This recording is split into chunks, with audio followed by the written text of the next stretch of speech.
bonjour. Bonjour Michel Salofkos, vous êtes un des consultants les plus connus en Europe. Et est-ce que vous êtes au courant que 79% de la population active en France a envie de transformer sa vie? Et qu'est-ce que ça interpelle chez vous? Donc 70% des Français veulent transformer leur vie. C'est en Europe ou c'est en France? En France. En France, ouais. Bah, déjà, ce que ça me dit, c'est qu'on est, et c'est vrai, ils ont raison, on est dans une période de grand changement.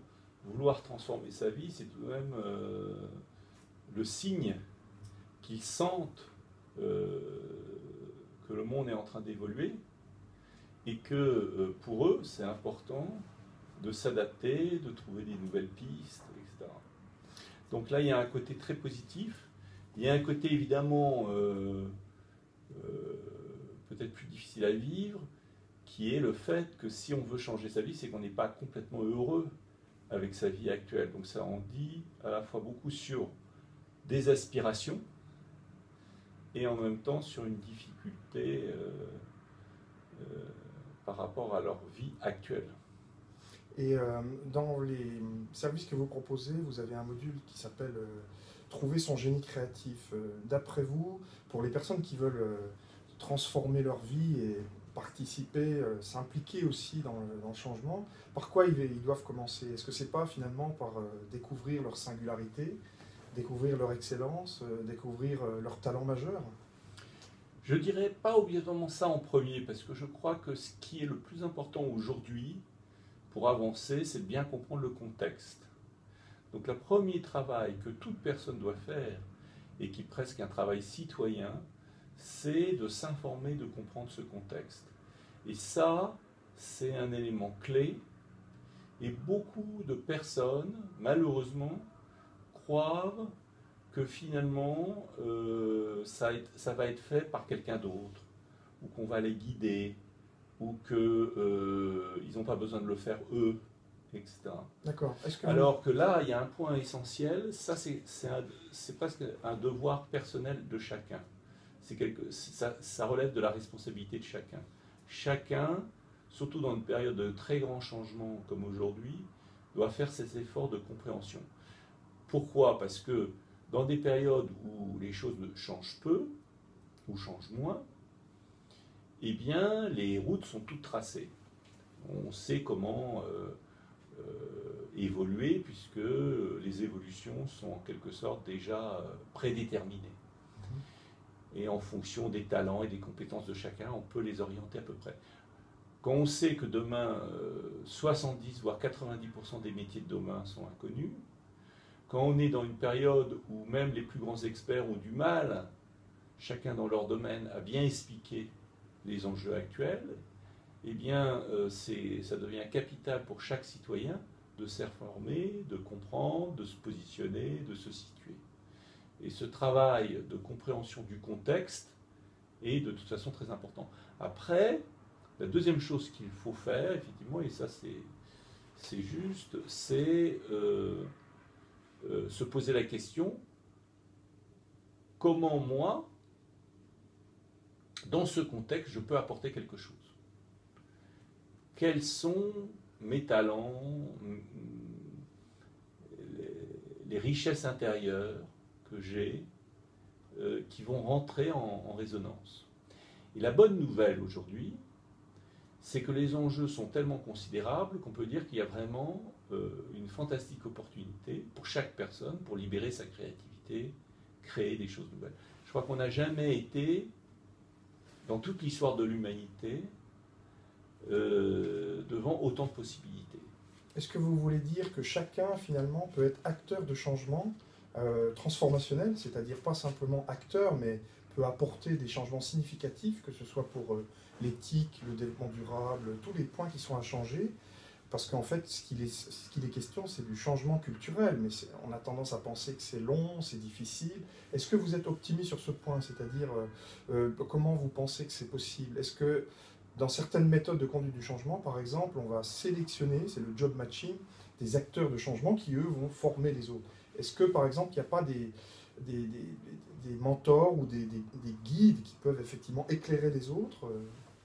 Alors oui, bien sûr, à toute époque, il y a eu des personnes plus ou moins éveillés, plus ou moins créatifs, plus ou moins anticipateurs de ce qui allait advenir.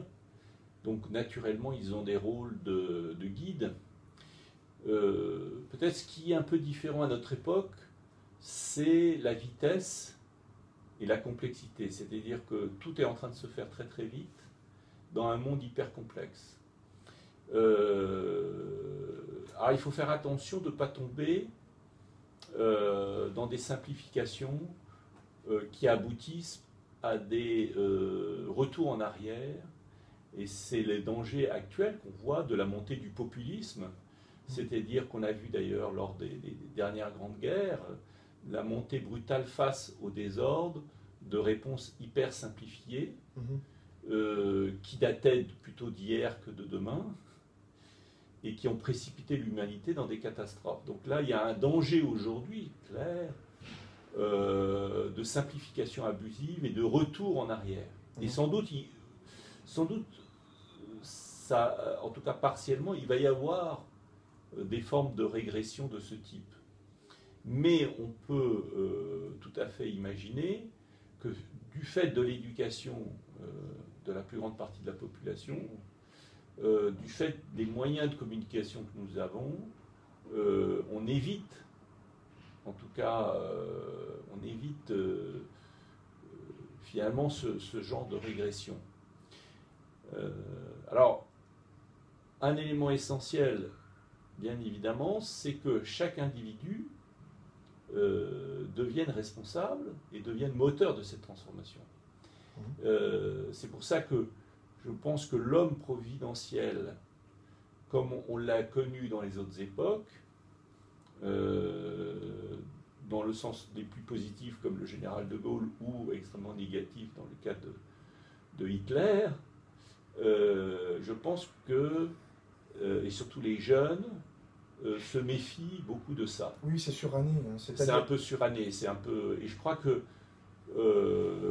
tout le monde sent bien que l'avenir va dépendre d'une intelligence collective, voilà, d'une création collaborative collective. Et en tout cas, les jeunes sont beaucoup dans cet esprit. J'ai une question par rapport à ça, parce que la grande spécialiste du leadership aux États-Unis, Barbara Kellerman, nous dit que le leadership de leader est mort, c'est-à-dire qu'on ne peut plus compter sur une seule personne. Mais la question qui se pose, c'est comment on peut s'y prendre pour qu'effectivement il y ait plus de dirigeants qui soient aptes à partager la gouvernance, parce que si j'en crois les spécialistes à l'heure actuelle, parmi lesquels je vous compte, il y a un tiers des dirigeants qui ont peur de partager le pouvoir, un autre tiers qui se pose un peu des questions, et un tiers qui est impliqué vraiment dans le changement. Comment on peut, en suivant les règles de la thermodynamique, pousser pour qu'effectivement il y ait plus d'acteurs de changement transformationnel et que les pouvoirs publics et le grand capital puissent participer au mouvement? C'est ça en fait la grande question qui est difficile. Alors, il y a des dimensions humaines, puisque, effectivement, que ça soit pour quelqu'un de laisser, de lâcher prise, de diffuser le pouvoir autour de lui, d'encourager chacun à prendre le maximum de responsabilités, ça implique, de la part du dirigeant, une maturité importante. Mais, comme à chaque époque, et à chaque moment de transformation historique, ça implique aussi une maturation de chacun, puisque, si vous voulez, une vieille phrase d'ailleurs, le pouvoir ne se donne pas, il se prend. Donc, si vous voulez, même si je souhaite vous donner du pouvoir, si vous ne le prenez pas, il va rester